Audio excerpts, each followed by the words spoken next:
যেভাবে সালাম দেওয়া হয়, পারলে তার থেকে উন্নত পদ্ধতিতে, তার থেকে উত্তম রূপে উত্তর দেওয়া, এবং এই উত্তরটা আপনি দিতেও পারেন না দিতেও পারেন নয়, বরং এই উত্তর আপনাকে দিতেই হবে, এটা ওয়াজিব। পৃথিবীর বুকে আর একটা জায়গা আছে যেখানেও সালাম দেওয়া হয় কিন্তু উত্তর পাওয়া যায় না। আজকে মাদ্রাসা ইসলামিয়া দারুল উলুম কসাব মহল্লা, এই মজলিসটা কিন্তু সেই জায়গা নয়, এটা হচ্ছে জীবিত মানুষদের একটা সমাবেশ, জীবিত মানুষদের একটা মজলিস। অতএব আপনারা জীবিত আছেন তার পরিচয়টা দিতে হবে।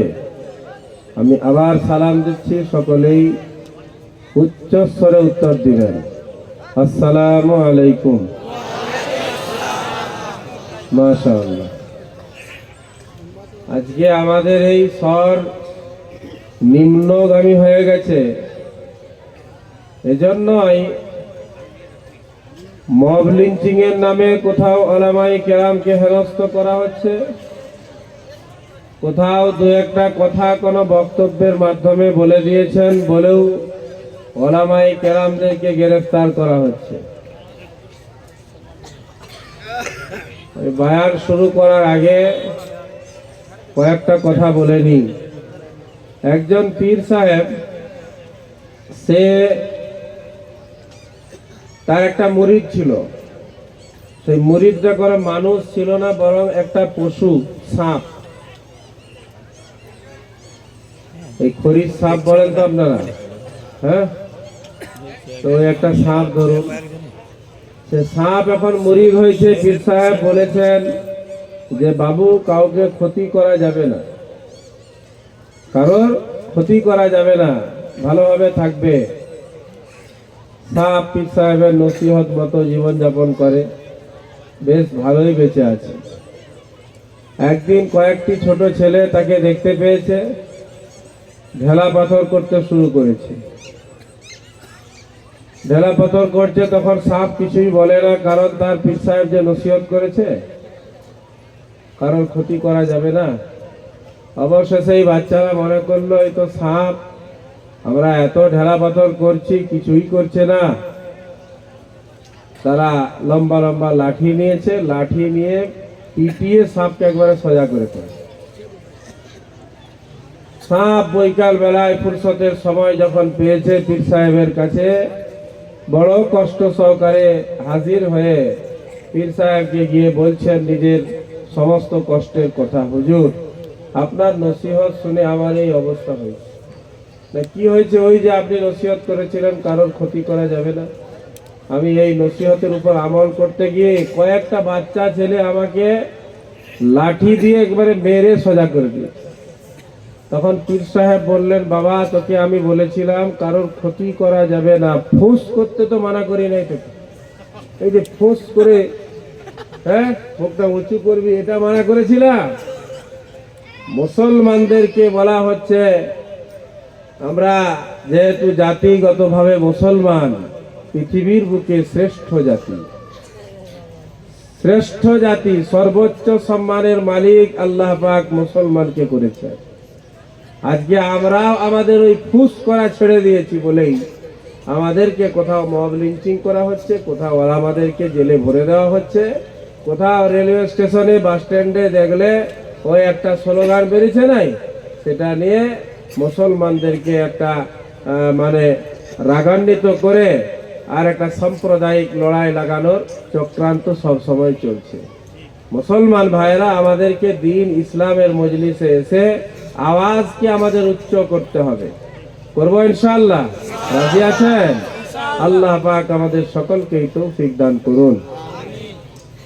মাইকটা সে মিলাদের মাইকের মতো লাগছে, সাউন্ড অন বাড়ান।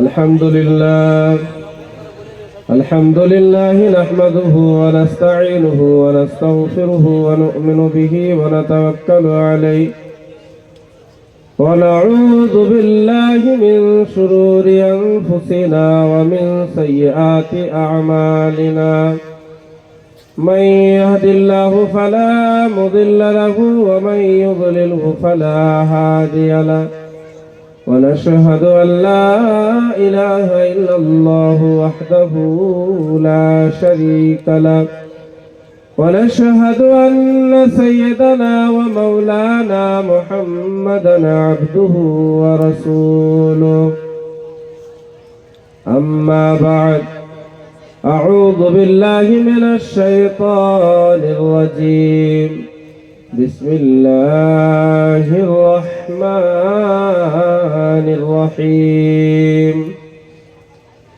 أمن هو قانت آناء الليل ساجدا وقائما يحذر الآخرة ويرجو رحمة ربه قل هل يستوي الذين يعلمون والذين لا يعلمون إنما يتذكر أولو الألباب. وقال تعالى في موضع آخر أم حسب الذين اجترحوا السيئات أن نجعلهم كالذين آمنوا وعملوا الصالحات سواء محياهم ومماتهم ساء ما يحكمون. وقال النبي صلى الله عليه وسلم خيركم من تعلم القرآن وعلمه. وقال النبي صلى الله عليه وسلم ما من متعلم يختلف إلى باب عالم إلا كتب الله له بكل قدم عبادة سنة وبكل قدم مدينة في الجنة وتستغفر له من في الأرض ويمسي ويصبح مغفورا له وشهدت لهم الملائكة بأنهم عتقاء الله من النار. وقال النبي صلى الله عليه وسلم من قرأ القرآن فاستظهره فأحل حلاله وحرم حراما أدخله الله الجنة وشفعه في 10 من أهل بيته كلهم قد وجبت لهم النار أو كما قال عليه الصلاة والسلام. وقال تعالى في شان حبيبه صلى الله عليه وسلم إن الله وملائكته يصلون على النبي يا أيها الذين آمنوا صلوا عليه وسلموا تسليما. اللهم صل على محمد وعلى آل محمد كما صليت على إبراهيم وعلى آل إبراهيم إنك حميد مجيد. اللهم بارك على محمد وعلى آل محمد كما باركت على إبراهيم وعلى آل إبراهيم إنك حميد مجيد. হাজারো ব্যথা বেদনার পরে ফিরে আসনি তুমি আপন ঘরে, হাজারো ব্যথা বেদনার পরে ফিরে আসনি তুমি আপন ঘরে, দিনের আলো তুমি ছড়িয়ে দিতে, চলে গেলে মদিনায় মক্কা ছেড়ে হে রাসূল।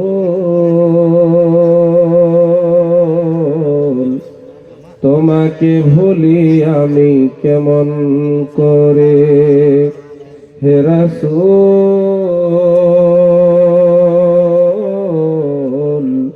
তোমাকে ভুলি আমি কেমন করে।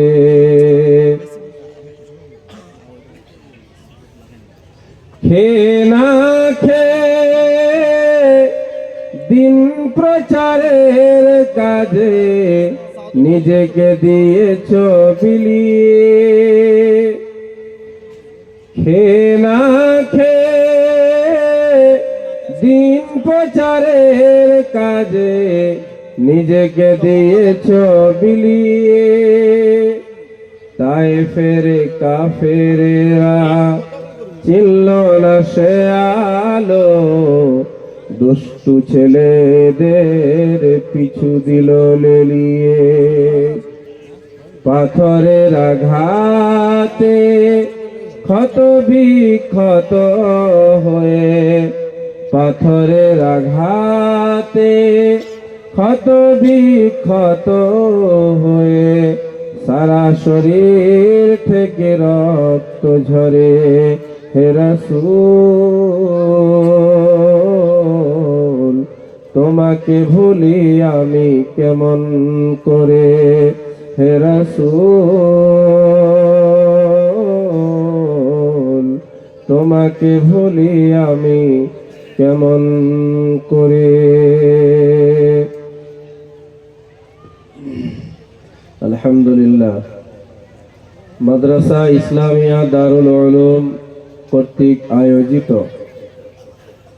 আজকের এই দাস্তারবন্দি মহাসম্মেলনের নির্বাচিত নির্ধারিত যোগ্যতম সভাপতি সাহেব, মঞ্চে ও মঞ্চের বাইরে উপস্থিত মুআজ্জাজ ওলামায়ে কেরাম, সম্মুখপানে অবস্থানরত সর্বস্তরের প্রাণপ্রিয় মুসলমান ভাইয়েরা, চাচারা, মুরব্বী বাবারা, পর্দার অন্তরালে অবস্থানরত অত্যন্ত শ্রদ্ধেয় মা ও বোনেরা, সর্বপ্রথম শুকরিয়া আদায় করি সেই মহান রব্বুল আলামিনের দরবারে, যে মহান রব্বুল আলামিন অত্যন্ত দয়া করে, মায়া করে, ভালোবেসে, অনুগ্রহ করে আমাদেরকে দিনের এই মজলিসে, ওলামাদের সংস্পর্শে, ওলামাদের সোহবতে, জান্নাতের টুকরা বাগানে আসার বসার সুযোগ দান করেছেন। তাই আমরা বিশ্ব প্রতিপালকের বিশ্ব দরবারে জবান ছেড়ে উচ্চ স্বরে সমস্বরে কালিমাতুশ শুকর উচ্চারণ করি, সকলেই বলি আলহামদুলিল্লাহ। তারপরে জানাই অগণিত দরুদ ও সালাম নিবেদিত হোক সেই মহামানবের প্রতি, যাকে না সৃষ্টি করলে কুল কায়নাতের কোনো কিছুই সৃষ্টি করা হতো না, যার শুভাগমনে পৃথিবীর এক প্রান্ত থেকে নিয়ে অপর প্রান্ত পর্যন্ত বয়ে গিয়েছিল শান্তির সুশীতল বাতাস। তারই উদ্দেশ্যে জানাই আমরা হাজারো কোটি দরুদ ও সালাম। সকলেই মহব্বতের সাথে দরবারে রিসালাতে দরুদ শরীফের নজরানা পেশ করি, সকলেই বলি সাল্লাল্লাহু আলাইহি ওয়াসাল্লাম। আজ আমরা উপস্থিত হয়েছি বর্তমান সময়ের ঈমান বাড়ানোর, বাঁচানোর, ঈমান শক্তপোক্ত মজবুত করার সবচাইতে গুরুত্বপূর্ণ কারখানা, গুরুত্বপূর্ণ ট্রেনিং কেন্দ্র মাদ্রাসার মহব্বতে, মাদ্রাসার জলসায় উপস্থিত হয়েছি। মাদ্রাসা কি, মাদ্রাসার গুরুত্ব কি, মাদ্রাসার প্রয়োজনীয়তা আছে কি নাই, এটা আমার আপনার কারোর অজানা বিষয় নয়, বরং সকলেই আমরা জানি বর্তমান সময়ে মাদ্রাসা বা মক্তব না থাকলে মুসলমানের ছেলে ইমানদারি থাকবে না, মুরতাদ হয়ে যাবে, কাফের হয়ে যাবে, ইমান হারা হয়ে যাবে। বর্তমান সময়ে অনেকগুলি ক্যাম্প চলছে, ক্যাম্পিং করা হচ্ছে যে মুসলমানের মেয়েদেরকে ভালোবাসা করো, প্রেম করো, কলেজে যে মেয়েরা পড়ছে তাদেরকে ভালোবাসার জালে আবদ্ধ করো, অতঃপর তাকে বিবাহ শাদী করো, তাকে প্রলোভন দেখাও, আর যখন সে তোমার মহব্বতের জালে আবদ্ধ হয়ে যাবে তাকে আর কিছুই করতে হবে না, সে তোমাকে বিবাহ করে নেবে।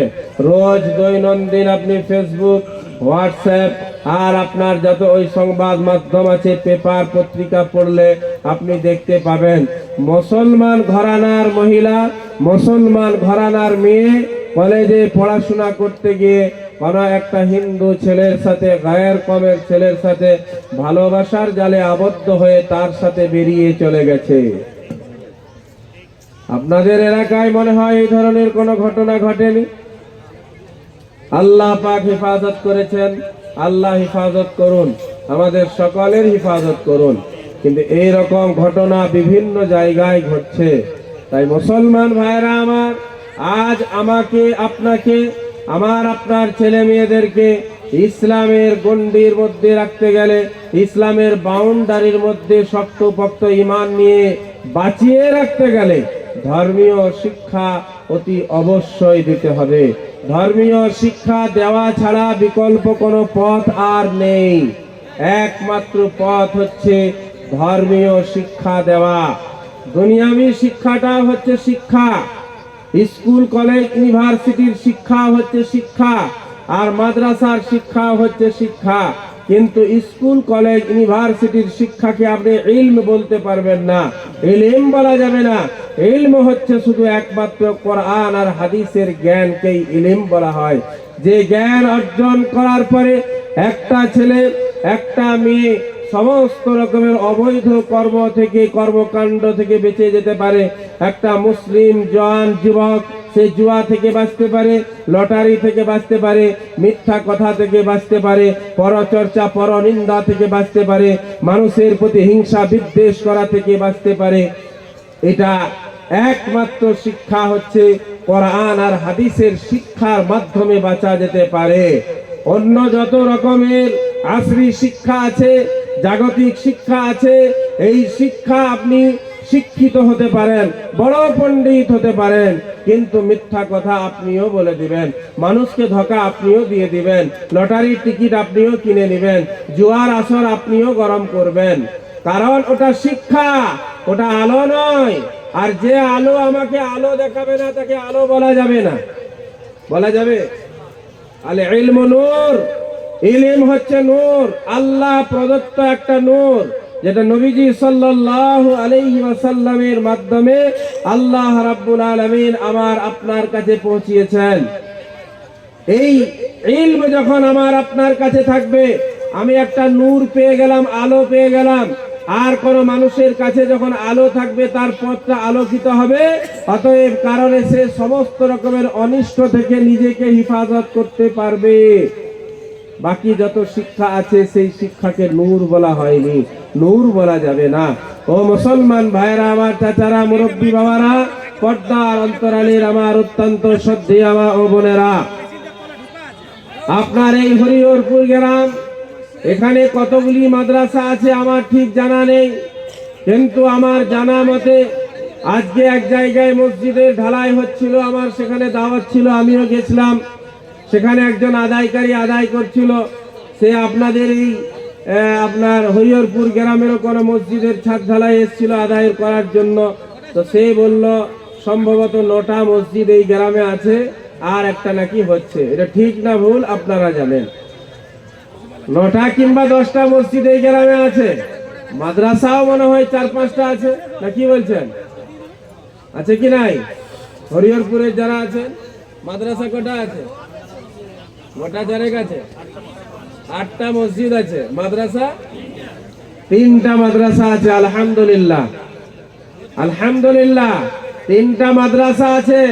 সেখানে আপনি 3 জন করে ধরলেও 9 জন আলেম, 9 জন হাফেজ, 9 জন মুফতি ওই মাদ্রাসার মধ্যে আছে। 8টা মসজিদ, সেখানে 2 জন করে ধরলে 16 জন চাকরি করছে।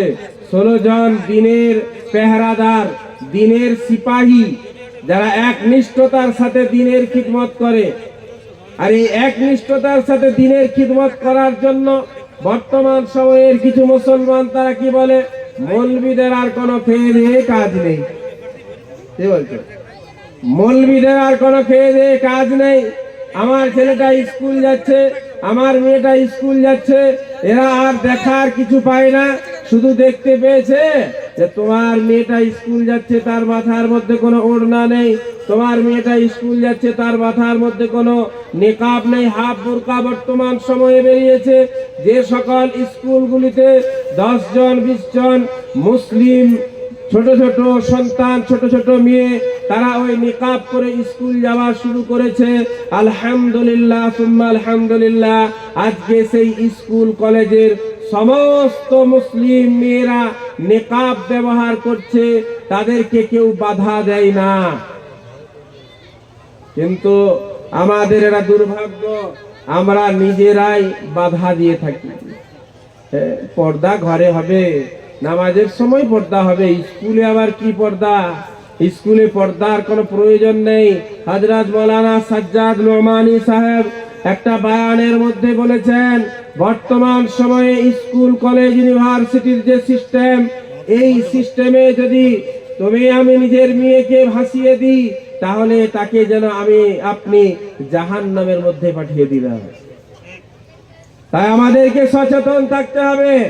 মেয়েটা আমার স্কুল যাক, দুনিয়াবী শিক্ষার প্রয়োজন আছে, কিন্তু সেটাকে প্রয়োজনই মনে করতে হবে, সেটা আসল নয়। বাথরুম পায়খানা আমার আপনার ঘরে, সকলের ঘরেই সম্ভবত আছে। এখন হয়তো একটা ঘর আপনি এমন পাবেন না যে ঘরে পায়খানা প্রস্রাবের কোনো ঘর নেই, যেটাকে বাথরুম ল্যাট্রিন বলা হয়। ল্যাট্রিন আছে। ল্যাট্রিনটা হচ্ছে একটা প্রয়োজনীয় জিনিস। সেখানে মানুষের প্রয়োজন হলে যায়, প্রয়োজন মিটিয়ে আবার ফিরে আসে। এমন একটা মানুষ আপনি দেখাতে পারবেন না যে এই কথা কখনো বলেছে যে ল্যাট্রিনটা আমি তৈরি করেছি হাজার হাজার টাকা দিয়ে, আজ সারা দিন আমি ল্যাট্রিনের ভিতরেই বসে থাকবো, আমি আজকে বের হবো না। কেউ বলেছে কখনো? কেউ বলে নাই। ওলামায়ে কেরামও বলেন, বাবা দুনিয়াটাও হচ্ছে ওই ল্যাট্রিনের মতো, তাকে ল্যাট্রিনের মতো করে ব্যবহার করো, ল্যাট্রিনের মতো করে ব্যবহার করো। হযরত মাওলানা রুমি রহমাতুল্লাহ আলাইহি লিখেছেন, দুনিয়ার উদাহরণ পৃথিবীর মানুষকে বুঝিয়েছেন। ও দুনিয়ার মানুষেরা শোনো, একটা নৌকা, একটা জলজাহাজ চলতে গেলে তার জন্য নদী নদী পানির প্রয়োজন হয়, অনেক বেশি পানির প্রয়োজন হয়। পানির নিচে থাকে নৌকা, পানির উপরে থাকে। যতক্ষণ পর্যন্ত পানিটা নৌকার নিচে থাকে ততক্ষণ পর্যন্ত নৌকা সঠিকভাবে চলে, সঠিকভাবে ভাসে, নিজের গন্তব্যস্থল পর্যন্ত যেতে পারে। কিন্তু যেই মাত্র নৌকার ওই পানিটা, নদীর পানিটা নৌকার ভিতরে প্রবেশ করবে, এই পানিটা ভিতরে যাওয়ার কারণে নৌকাটা ডুবে যাবে। কি বলছেন? নৌকা জাহাজ যাত্রী সহ পানিতে ডুবে যাবে, যাত্রীরা সব মারা যাবে, তাদের মৃত্যুর কারণ হবে এই পানি প্রবেশ হওয়া।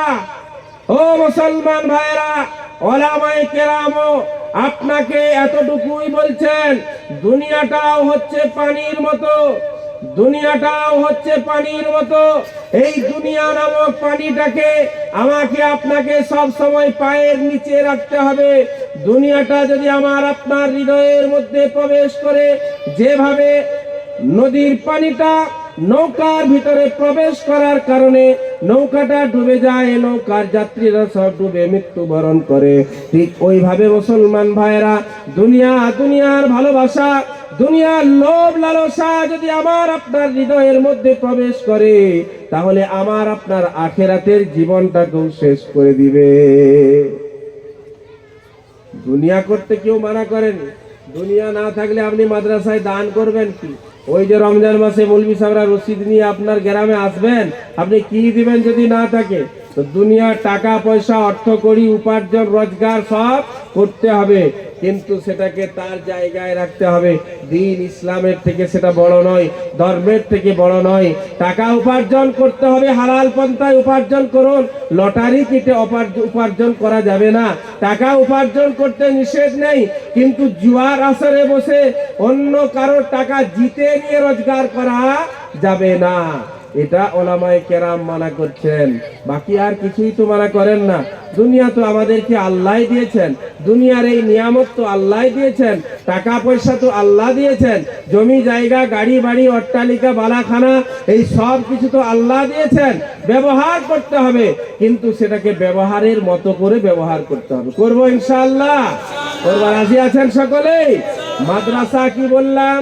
মাদ্রাসা হচ্ছে বর্তমান সময়ে আমার আপনার ঈমান রক্ষার সব থেকে গুরুত্বপূর্ণ একটা ফ্যাক্টরি, সব থেকে গুরুত্বপূর্ণ একটা কারখানা, যেখানে মুসলিম সমাজের ঈমান কি করে বেঁচে যাবে, মুসলিম সমাজের ঈমান কি করে বাড়বে, মুসলিম সমাজের ঈমানটা কি করে জাগ্রত হবে। আজ পেপারে দেখবেন, টেলিভিশনে দেখবেন, ইউটিউবে দেখবেন, তারা একটা কথা বারংবার বলছে। কি কথা? লাভ জেহাদ, লাভ জেহাদ, লাভ জেহাদ। আরে লাভ আলাদা, জেহাদ আলাদা। লাভ একটা নাপাক বস্তু আর জেহাদ একটা পবিত্র বস্তু। এই পবিত্র বস্তুর সম্পর্ক নাপাক বস্তুর সাথে কখনোই থাকতে পারে না। তারা কি বলে? লাভ জেহাদ। মুসলমানদের ইমামরা, মুসলমানদের মাদ্রাসার শিক্ষকরা মুসলিম সমাজকে শিক্ষা দেয়, তোমরাও কোনো হিন্দুর মেয়েকে ভালোবাসা করো, তাকে তোমার প্রেমের জালে আবদ্ধ করে তাকে মুসলমান বানাও। ও মুসলমান ভাইয়েরা, কেউ বলতে পারবেন কোন মসজিদের ইমাম কোন দিনের জন্য মসজিদের মিম্বারে বসে মুসলিম সমাজকে আওয়াজ দিয়েছেন? তোমাদের মধ্যে কেউ এমন যুবক আছে যে একটা হিন্দু মেয়েকে বিয়ে করতে পারবে?